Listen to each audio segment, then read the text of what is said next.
A lot of people have been asking me this question: how can I write a full length story? How can I write a full length story that is interesting and engaging? Do not bother yourself. I am here to answer that question, okay? So in today's video, we are going to be looking at how to transform a simple story idea into an engaging full length story. If you are looking forward to it, this video is for you, okay? Hi everyone, I am Okeke Chizoba. Before we proceed, I want you to do something for me. Give this video a thumbs up. If you have not subscribed to my channel, you are missing a lot. Let's go into what we have today. I want you to know something, that writing a full-length story can be challenging. But believe me, if you have the right skills, anyone can do this writing. You can do it. So in this video, you are going to be looking at plot organization, character development, narrative flow, and descriptive skill that will help you to write a captivating story that never ends, okay? This video is going to be more beneficial to people that have been writing, but if you are a beginner in writing skills, do not stress your head too much. You can just have this information and at the same time still going through the research of reading and understanding how writing good and interesting novel flows, okay? What makes stories or novels to be long is that the protagonist should undergo significant growth as they navigate the interconnected plots, okay? This should be reflected in the story structure as the protagonist's journey drives the plot forward. This will help you to be able to write a full-length but engaging story. Without wasting much of your time, let's look at the points in detail.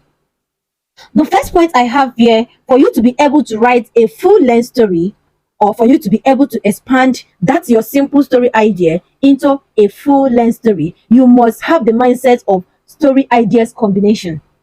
One of the ways for you to be able to come up with a unique story idea is for you to be able to combine two different ideas together. These ideas might be unrelated, but if you can be able to mix it up in the right way, it's going to help you to write and keep on writing. Let's look at the example. The male lead, who is considered to be the dominant alpha of his pack, is revealed to be a combination of a werewolf and a vampire, which is forbidden in the history of werewolves. He is the leader of both the werewolf and vampire. This is a very ideas combination, something that is not related. You know, I don't want this video to be long. A lot of things is in my head. That's why I have penned it down so that I'm not going to deviate from what I want to talk about in this video. So let's keep on going, okay? The second one is for you to know that for you to be able to write a long story, there must be character growth. A lot of readers, even me, I prefer characters who start from humble beginning and grow stronger over time. These characters are more relatable and readers can feel invested in their journey. In as much as characters with special abilities from the start might be interesting, but they are not going to give you the same sense of suspense and anticipation as characters who start from the beginning. They work hard to succeed, okay? Weaker characters that overcome challenges are more likely to capture readers' hearts and imaginations. I have tips. Tip number one: to create an interesting story, you try your possible best to establish flaws or shortcomings for your characters. Characters who start as timid, spoiled, arrogant, or spineless have a lot of potentials for growth. It is going to make your readers to root for them. Then the second point is you can be able to add tragic experience in your character's back end story. A broken heart, a dark childhood that can make the readers to feel more sympathy for the protagonist and make them to root for them in their journey. Then the third one is for you to have a realistic motive or clear goals and conflicts. If you want to create your characters, create a story where your characters want something like love, money, or success. Connect their goals or their objectives to your story ideas and try your possible best to add an obstacle to prevent them from getting what they want. Let them struggle too much for them to overcome the problem. And when they are struggling to overcome these problems, it is going to give your story full length.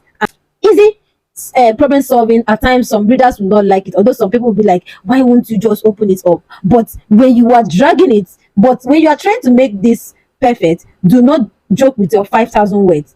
After your 5,000 words, you can be able to be dragging it, but don't make it too obvious, okay? Then I have tips for you in this clear goals and objective. Give your protagonist a clear and compelling goal that's connected to a significant event in their past, like being bullied or framed. This will motivate them and make them more determined to achieve their goal. For example, they might want to become strong, to stand up to bullies, or seek revenge on people who framed them. I have a lot of stories. If you are finding it difficult to get idea of what I am talking about, that means you have a lot of work to do. Go back to your reading board and continue reading. You will understand these tips of mine. Then tip number 2, to develop the story, review different goals at different stages. This will help you to make your story to be full length, long story, and it is going to be interesting, okay? For example, the female lead wants to survive after her pack is destroyed. Then she finds out who killed her parents and wants revenge. So for her to be able to get this, she must become stronger. She must plan. She must overcome the obstacles for her to be able to achieve her goals, okay?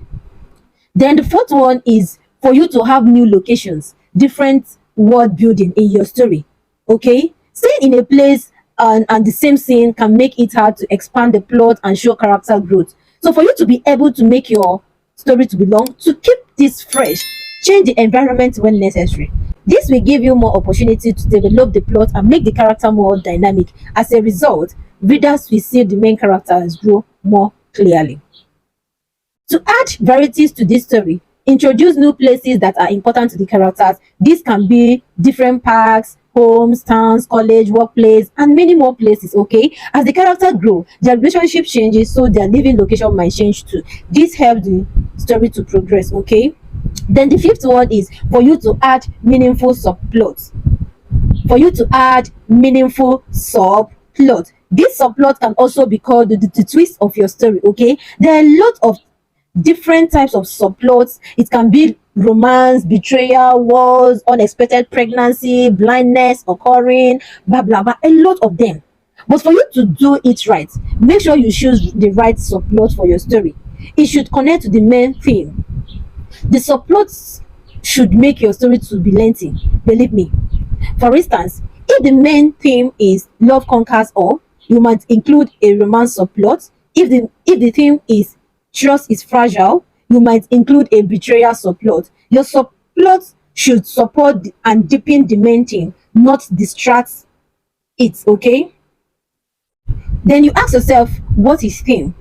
The theme simply means the truth or lesson at the heart of your story. It is the message you want to communicate to your readers, okay? For example, the main plot is that a female lead and male lead seeking acceptance for their forbidden love, which is supported by the subplot of their conflict. This conflict resolves as they learn to support each other and stand up for themselves, reinforcing the main theme of acceptance, okay? Then the sixth one is cliffhangers. I have talked about cliffhangers in my previous video. So what is this cliffhangers? This cliffhangers is like your climax points, okay? To keep readers engaged, each chapter should end with a cliffhanger or climax point. This is where you end the chapter at a critical moment, right before the major scene happens or as soon as it starts. When writing cliffhangers, think about what would make your readers want to keep reading. End the chapter at the most suspenseful moment, therefore the most important details are reviewed. For example, if the female lead catches male lead and the side female lead cheating, end this chapter with her hearing side female lead call male lead's name. This leaves the reader wondering how the female lead will react and how this will impact the story, okay? Then the seventh one is for you to show and don't tell. I did a separate video on this, showing and not telling. You can go through the video, or I'll put the link in the description space below so you can be able to navigate through it and understand how you can be able to show and not telling, okay? Showing and not telling is for you to describe the emotions of your character. If you want to keep your readers engaged in a story, focus on the reaction, the interaction between the characters and the scene, just like in the movie. Even when you are in the kitchen hearing the voices from the movie, you can be able to dictate what is happening in that movie. That is how you can be able to show and not to tell, okay? Show the characters acting and interacting with their environment, okay? For example, you can show the female lead and male lead acting like happy couple in front of guests, kissing, showing different emotions in front of the guests, while the side female lead watches two of them, and the side female lead knows that the female lead and the male lead are simply acting. You can show that, you can show it in your writing, okay?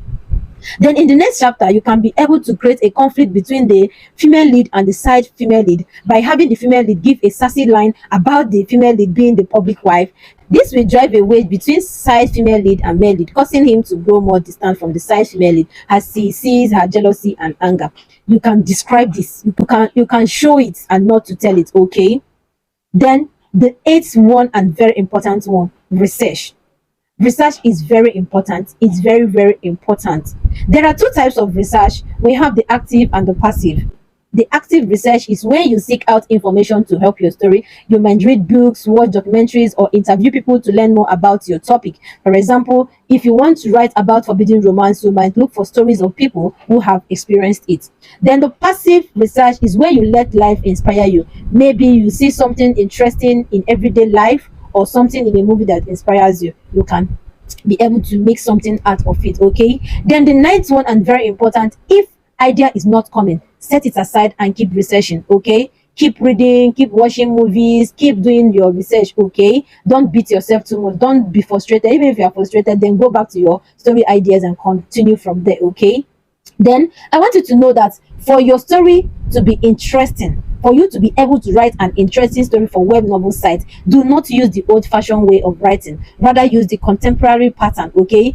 Don't come to your chapter one and be telling us how the rain falls, how the city is being filled with mud, blah, blah, blah, people in the kitchen walking up and down, blah, blah, blah. No. Start with conflict. Start with action, okay? I have a lot of things in my head to talk on, but I cannot do it in one video, okay? So until then, see you in my next video. Thank you for watching and happy writing. If you have not subscribed to my channel, do well to do that. Bye bye.